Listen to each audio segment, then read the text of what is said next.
जनता जनार्दन के दरबार में हाजिरी का दौर तेज हो गया है। सियासी शतरंज की बिसात पर शह और मात का खेल भी तेज हो चुका है। आखिर किसके मोहरों में है कितना दम, ये तो देखेंगे कुछ वक्त बाद हम। लेकिन प्रदेश में कैसा बना हुआ है चुनावी माहौल, इस पर आज हम बात करेंगे बीजेपी के पूर्व जिला अध्यक्ष पंडित धर्मवीर शर्मा जी से। तो चलिए करते हैं उनसे कुछ सवाल और जानते हैं क्या कुछ होगा इस बार प्रदेश का हाल। आज हमसे बात करने के लिए हमारे साथ हैं बीजेपी के पूर्व जिला अध्यक्ष पंडित धर्मवीर शर्मा जी। बहुत बहुत स्वागत है सर आपका हमारे शो में, जिसका नाम है मुद्दों की बात, जनता और जनप्रतिनिधियों के साथ। शुरू सर यहीं से करते हैं कि चुनाव काफ़ी करीब हैं, बीजेपी की प्रदेश में क्या स्थिति बनी हुई है? बहुत बहुत धन्यवाद आपको। चुनाव सचमुच नज़दीक हैं और भारतीय जनता पार्टी राजस्थान में जनता के दुख को, दर्द को, कष्ट को, जनता पर होने वाले अन्याय को, अत्याचार को, कानून और व्यवस्था की स्थिति को, पक्षपातपूर्ण, भेदभावपूर्ण प्रशासनिक स्थिति को जो बहुसंख्यक समाज, हिंदू समाज के साथ पक्षपात करती है, अल्पसंख्यक के नाम पर अत्याचारियों, गुंडागर्दी करने वालों को संरक्षण देती है, सरकार की ऐसी नालायकियों और नाकामियों के मुद्दे पर राजस्थान में सबसे महंगा पेट्रोल डीजल है, राजस्थान में सबसे महंगी, देश में सबसे महंगी बिजली है। बिजली का दाम नहीं बढ़ाएंगे ये कहकर ये सरकार बनी थी। बेरोजगारों को भत्ता देंगे, किसान का कर्जा माफ़ करेंगे, कुछ भी नहीं हुआ। हर मोर्चे पर यह सरकार विफल रही है और इसकी विफलता के साथ साथ प्रशासनिक व्यवस्था चरमराई हुई है। साइबर ठगी करने वाले लोग, गो हत्या, गो तस्करी करने वाले लोग, कानून व्यवस्था बिगाड़ने वाले, महिलाओं के साथ, दलितों के साथ, गरीबों के साथ अत्याचार करने वाले, उनकी हत्या करने वाले लोग इनके काबू में नहीं हैं, आए ही नहीं हैं। दुर्भाग्य यह है कि राजस्थान में, भारत में सबसे ज़्यादा अपराध में राजस्थान है और राजस्थान में सबसे ज़्यादा अपराध में अलवर जिला है। इसके बावजूद कि कुछ अधिकारियों ने ईमानदारी से प्रयास किया, वो आए, उन्होंने जनता की दुख तकलीफ को देखा, समझा, दूर करने की चेष्टा की, लेकिन उन अधिकारियों को अलवर जिले के कांग्रेस के जनप्रतिनिधियों ने रहने रुकने नहीं दिया। मुख्यमंत्री से कहकर या किसी भी प्रकार से उनको यहाँ से ट्रांसफ़र करा दिया। लेकिन कितना बड़ा कांड अलवर में हुआ है।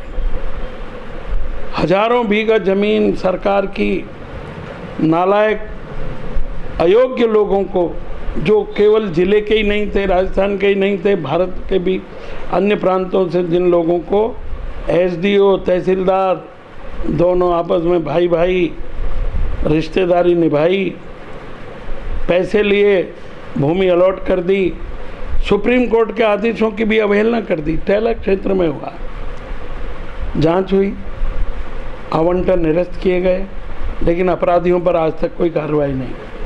अपराधी कांग्रेस के विधायकों के संरक्षण प्राप्त हैं।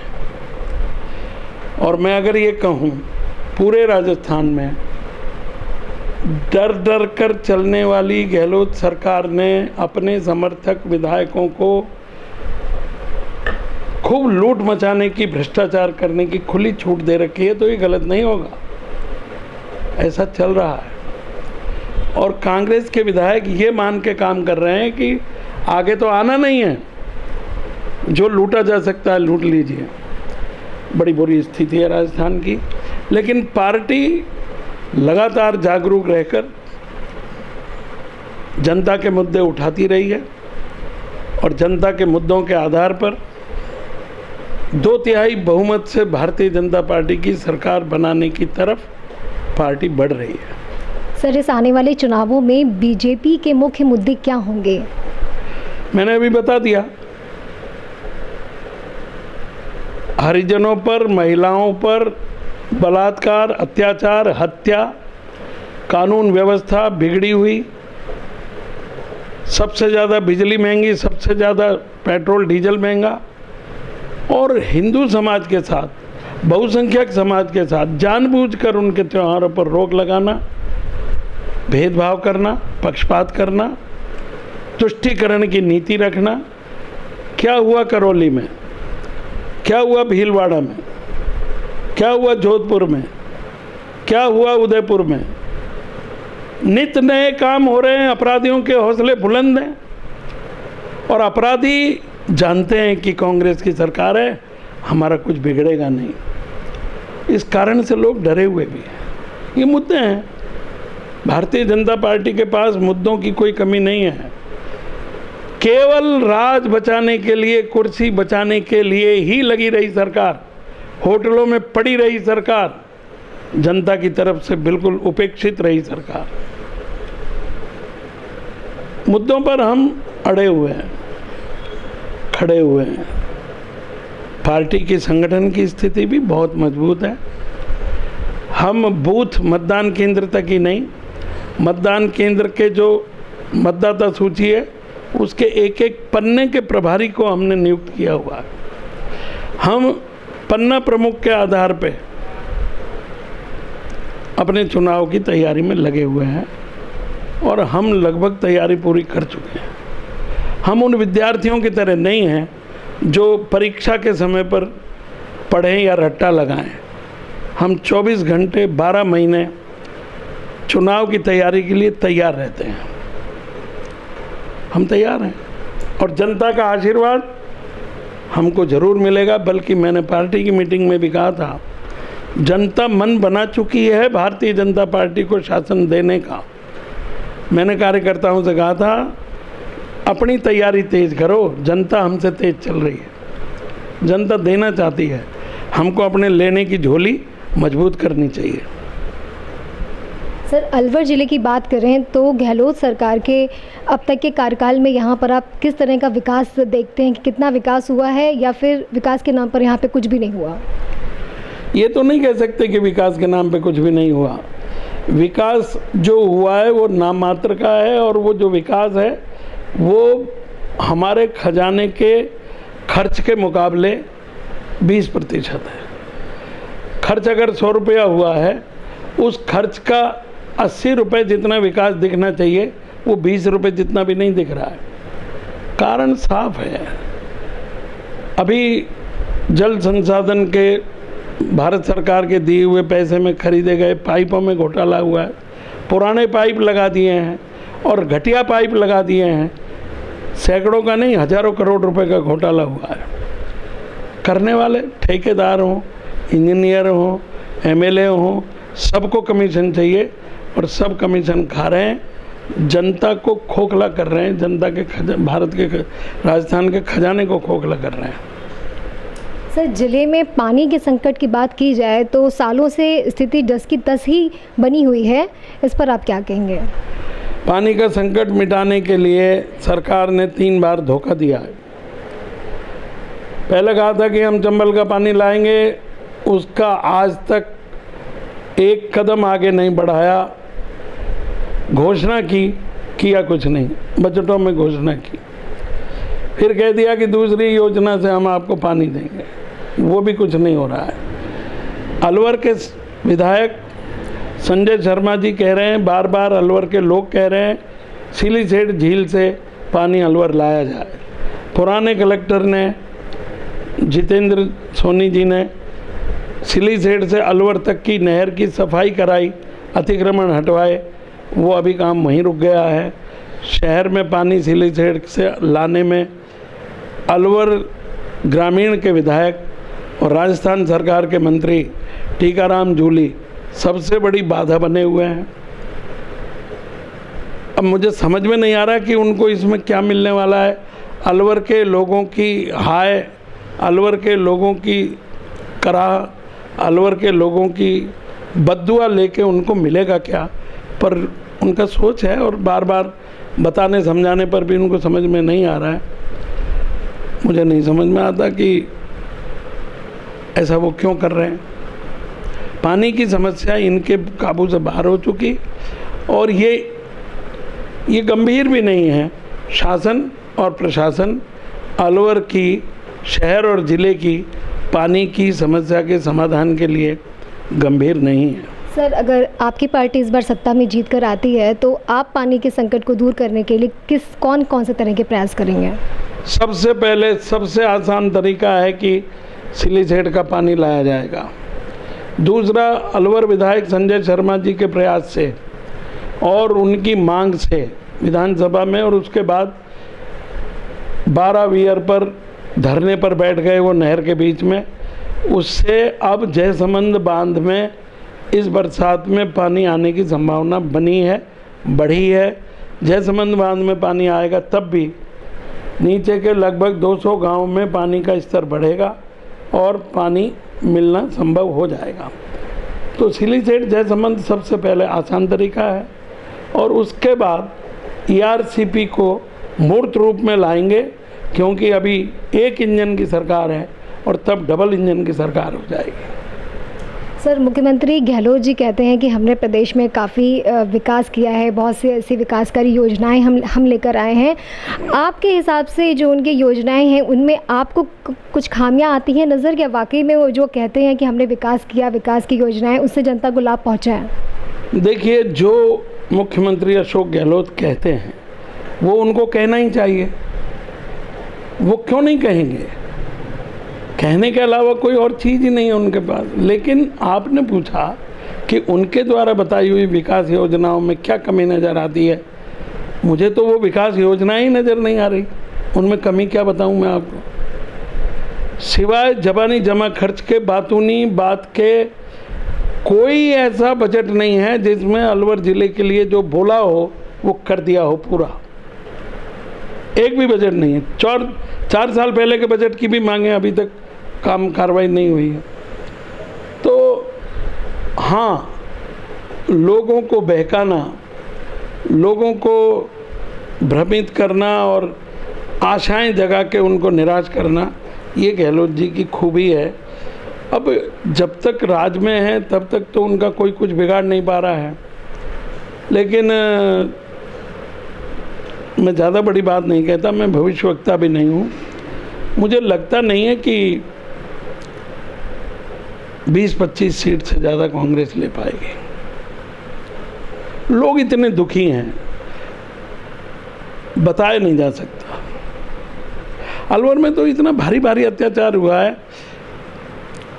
तिजारा पुलिया के ऊपर एक सिख समाज की बच्ची बुरी अवस्था में मिली, उसकी हालत, और तत्कालीन कलेक्टर ने, एसपी ने मान लिया था कि इसके साथ रेप हुआ है, दुर्घटना करके इसको डाल दिया है। उसके बाद पंजाब के चुनाव थे और चुनाव थे, सरकार का दबाव था, उसके बाद उसको दुर्घटना बता करके और बंद कर दिया। लोगों ने खूब कहा। जिंदी मक्खी निकलना किसको कहते हैं, ये इस सरकार के और इस सरकार के प्रशासनिक अधिकारियों के व्यवहार से सिद्ध होता है। सर, गौ तस्करी के भी पिछले कई सालों में कई मामले सामने आए हैं। मॉब इस पे जो हुई है, मॉब लिंचिंग हुई है, इसके भी कई मामले सामने आते हैं। गहलोत सरकार से जब इस बारे में पूछा जाता है तो वो चुप्पी साध लेती है। देखिए, ये मॉब लिंचिंग शब्द लेफ्टिस्ट कम्युनिस्ट विचारधारा के लोगों के द्वारा दिया हुआ है। मुझे बताइए, अगर किसी परिवार में कोई बाहर से आदमी आकर उस परिवार की महिलाओं के साथ खुलेआम अत्याचार करें, उनकी बेइज्जती करें, या गहना लूटें या डाका डालें, और उस परिवार के लोग उनके साथ मारपीट न करें, तो क्या उनको अगरबत्ती लगाएं? और उस मोहल्ले के लोग या उस कॉलोनी के लोग उनको पीटे नहीं, तो क्या उनको मक्खन खिलाएं? उसको मॉब लिंचिंग का नाम दे दिया। गाय हमारी माता थी, गाय हमारी माता है, गाय हमारी माता रहेगी। कुछ दुष्ट लोगों के मन में उसका सम्मान न हो, लेकिन गाय को जो मारेगा, गाय की जो तस्करी करेगा, वो पिटेगा ही। उसको पीटना कोई मॉब लिंचिंग नहीं है, गलत है ये बात। उनको पीटना ही चाहिए उनको, उसको कोई मॉब लिंचिंग का कोई मतलब नहीं। धर्मांतरण के भी कई नए मामले सामने आते रहते हैं और ऐसा कहा जाता है कि सरकार को इस बारे में जानकारी भी है कि कहाँ पर ये सब खुलेआम चल रहा है, इसके बावजूद भी कोई रोक नहीं है। बहन जी, धर्मांतरण से भी ज़्यादा खतरनाक जो ये लव जिहाद है, ये इस समय बहुत बड़ी समस्या है। हिंदू बनकर, हिंदू नाम अपनाकर सोशल मीडिया से बालिकाओं को, हालांकि मैं देखिए उन लड़कियों की, उनके परिवार की निंदा करता हूँ जो चरित्र का ध्यान नहीं रखकर और स्वच्छंदता के कारण गलत लोगों के संपर्क में आती हैं, अपने आप को उसमें ढकेल देती हैं, माँ बाप का भी नाम और माँ बाप की भी ज़िंदगी बर्बाद करती हैं, खुद अपने आप को बर्बाद करती हैं, चरित्रवान नहीं रहती हैं। उनके कारण इन लोगों को हिम्मत मिलती है, ये लोग उनको बहकाते हैं और फिर उनके टुकड़े भी करते हैं, या उनका धर्म परिवर्तन जबरन करके और धर्म परिवर्तन करके उनको अरब देशों में और दूसरे देशों में भेज देते हैं, बेच देते हैं। बहुत बड़ा अपराध हो रहा है। इस पर केवल सरकार की कार्रवाई से बात नहीं बनेगी, समाज को भी जागरूक होना पड़ेगा, सन्नद्ध होना पड़ेगा, सतर्क होना पड़ेगा और समाज को भी अपने आप पर नियंत्रण करना पड़ेगा। परिवारों की व्यवस्था में बच्चियों को बहुत समझाना पड़ेगा। सर, एक और बहुत मुद्दा पूरे देश में चल रहा है हिंदू राष्ट्र का। चारों तरफ से ये मांग उठ रही है कि देश को हिंदू राष्ट्र घोषित किया जाए, इस पर आपकी क्या राय है? अभी ये कोई मुद्दा नहीं है, केवल एक बागेश्वर धाम वाले बोल रहे हैं, अभी कोई साधु संत भी नहीं बोल रहे हैं, अभी कोई ये मुद्दा नहीं है, न इसके ऊपर कोई पार्टी बोल रही है, न भारतीय जनता पार्टी बोल रही है, न भारतीय जनता पार्टी का कोई नेता बोल रहा है। सब संविधान के अंतर्गत काम चल रहा है, संविधान के अंतर्गत चलेगा। लेकिन जो खतरा है पश्चिम बंगाल में देख लीजिए, केवल हिंदू होने से ही लोगों को पीट दिया जाए, बम फोड़ दिए जाए। केरल की स्थिति देख लीजिए, हैदराबाद की देख लीजिए, असम में और पूर्वी उत्तर पूर्वी देशों में, प्रदेशों में देख लीजिए। तो ये जो खतरा है, ये देश के अंदर विदेशी शक्तियाँ, जिनमें मुस्लिम देश भी हैं, कम्युनिस्ट देश भी हैं और कुछ ईसाई देश भी हैं, जो नहीं चाहते कि भारत में मोदी जी की भारतीय जनता पार्टी की सरकार चलती रहे या फिर दोबारा दृढ़ता से आए। वो लोग विदेशी पैसे के आधार पर फंडिंग कर रहे हैं और लोग यहाँ पर उनके आधार पर अपराध कर रहे हैं और हर तरह से हिंदुत्व को, भारत को कमज़ोर करने की चेष्टा कर रहे हैं। लेकिन मुझे पूरा विश्वास है भारत की व्यवस्था, भारत का तंत्र इन सब से निपटकर अमर होकर सामने आएगा। सर, केंद्र सरकार ने अभी हाल में ही अपने 9 साल पूरे किए हैं। क्या आपको ऐसा लगता है कि केंद्र की उपलब्धियों का असर इस चुनावों में बीजेपी को मिलेगा? निश्चित मिलेगा। केंद्र की उपलब्धियां, पहली उपलब्धि, सारी उपलब्धियों का सार यह है, केंद्र सरकार ने, मोदी सरकार ने एक भी योजना ऐसी नहीं चलाई जिसमें कोई भेदभाव हो, जिसमें कोई पक्षपात हो। जो भी योजना है, जो भी लाभ हुआ है, जो भी विकास हुआ है, बिना किसी लिंग को, बिना किसी धर्म को, बिना किसी जाति को, बिना किसी पंथ को, बिना किसी पार्टी को देखे हुए सबको समान रूप से दिया गया है। ये सबसे बड़ी उपलब्धि है और योजनाएं मैदान में हैं, सैकड़ों योजनाएं हैं और लाखों नहीं करोड़ों उनके लाभार्थी हैं, उसका लाभ मिलेगा। सर, ये मान के चला जाए कि इस बार भी राजस्थान में चुनाव पीएम मोदी के चेहरे, सबका विकास और हिंदुत्व की मशाल को हाथ में लिए लड़ा जाएगा? देखिए, चुनाव तो मोदी जी का चेहरा सामने रखो या मत रखो, मोदी जी का चेहरा तो सामने रहने वाला ही है। लेकिन राजस्थान में चुनाव संचालन करने वाली टीम के एक ग्रुप ऑफ लीडर्स, उसके आधार पे चुनाव प्रबंधन होगा, चुनाव लड़ा जाएगा, सामूहिक सब लोग मिलकर लड़ेंगे। मोदी जी तो नेता हैं ही, उसमें तो कोई संदेह नहीं है।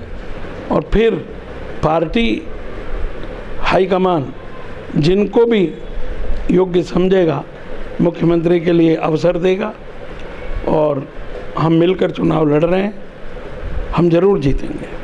सर, मुख्यमंत्री गहलोत और पूर्व उप मुख्यमंत्री सचिन पायलट के बीच की जो बयानबाजी, जो उनके बीच में तनातनी रहती है, क्या आपको लगता है कि उसका खामियाजा कांग्रेस को उठाना पड़ सकता है और उनकी इस चीज़ का फ़ायदा बीजेपी को मिलेगा?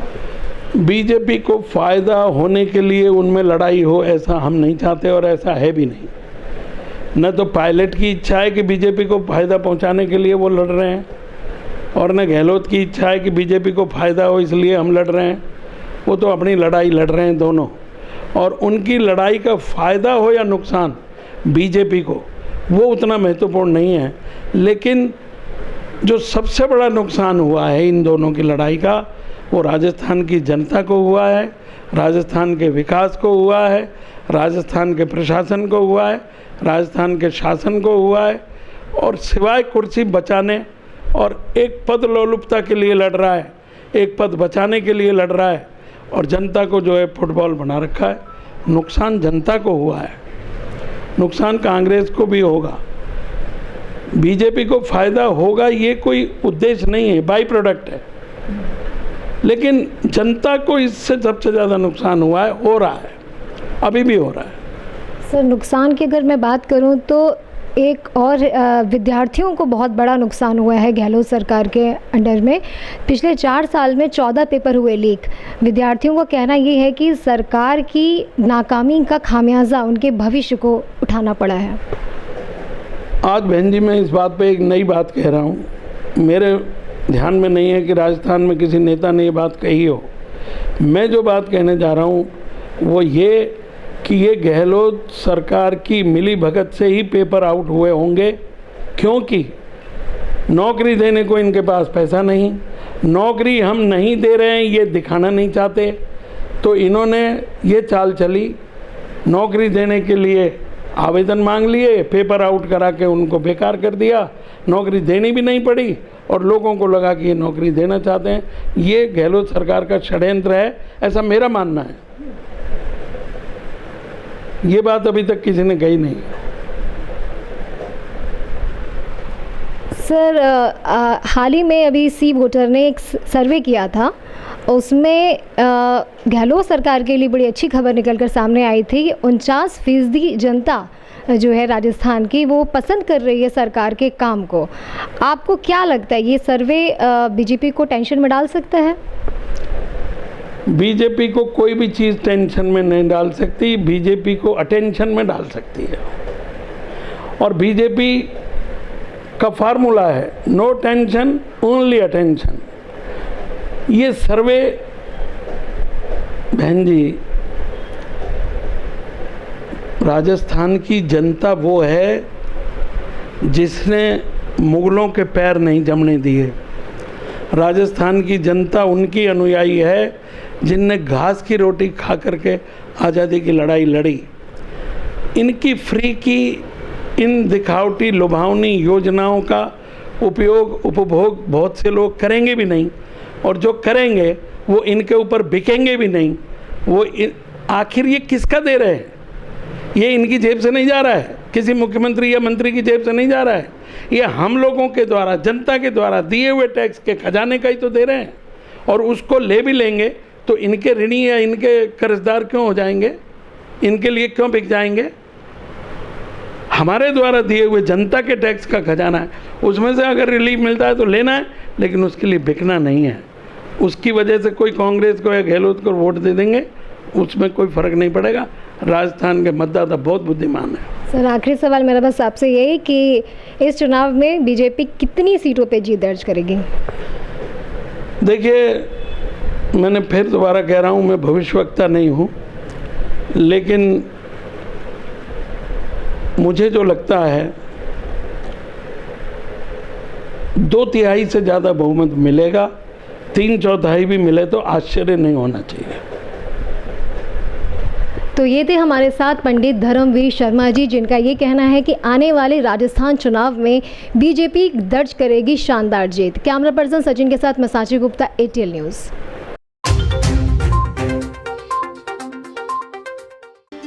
अब अपने बालों और कोमल त्वचा को और भी खूबसूरत बनाएंगे ऑर्गेनिक हर्ब्स के नेचुरल प्रोडक्ट्स के साथ। प्राकृतिक गुणों से भरपूर ऑर्गेनिक हर्ब के हेयर और स्किन प्रोडक्ट्स आपके लिए लाए हैं हर्बल फेस पैक्स, जो 100% ऑर्गेनिक इंग्रेडिएंट से बने हुए हैं। Long lasting herbal hair colours जो आपको मिलेंगे नेचुरल ब्लैक और डार्क ब्राउन कलर में। तो फिर देर किस बात की, आज ही कांटेक्ट कीजिए for sales and distribution organic herbs, Kala Kuan, Alwar 301001। Contact number 7014344361। 45 degree है, पागल हो क्या?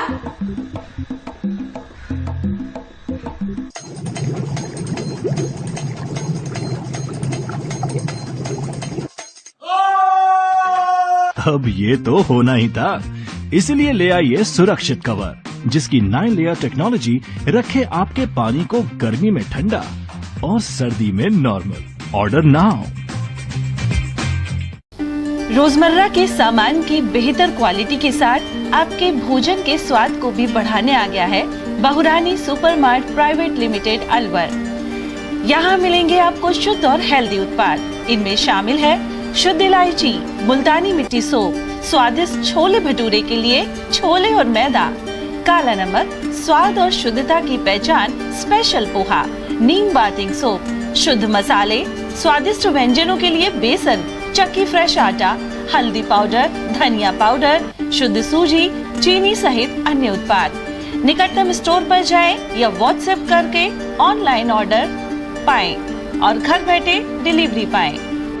हीरे, सोने, चांदी के जेवरातों के विक्रेता दुर्गा प्रसाद सुनील दत्त ज्वेलर्स, बजाजा बाजार, Alwar.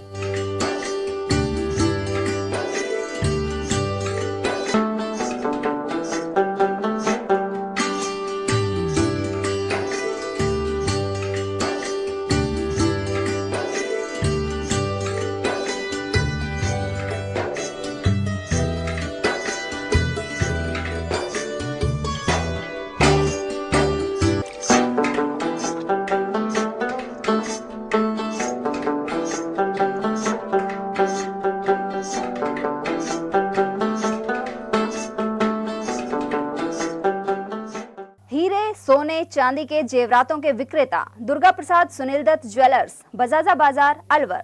Phone number 0144233863 and 2338663। Furniture का 32 साल पुराना जाना माना नाम Rahul decor.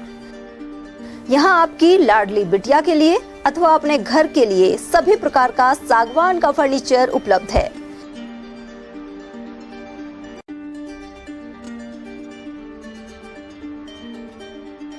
Double bed, dressing table, sofa set, सागवान एवं कपड़े वाले तथा सेंटर टेबल, भट्टी कलर, स्टील अलमारी, ब्रांडेड एवं सॉफ्टी फोम के गद्दे आपकी नाप तोल से बनाए जाते हैं।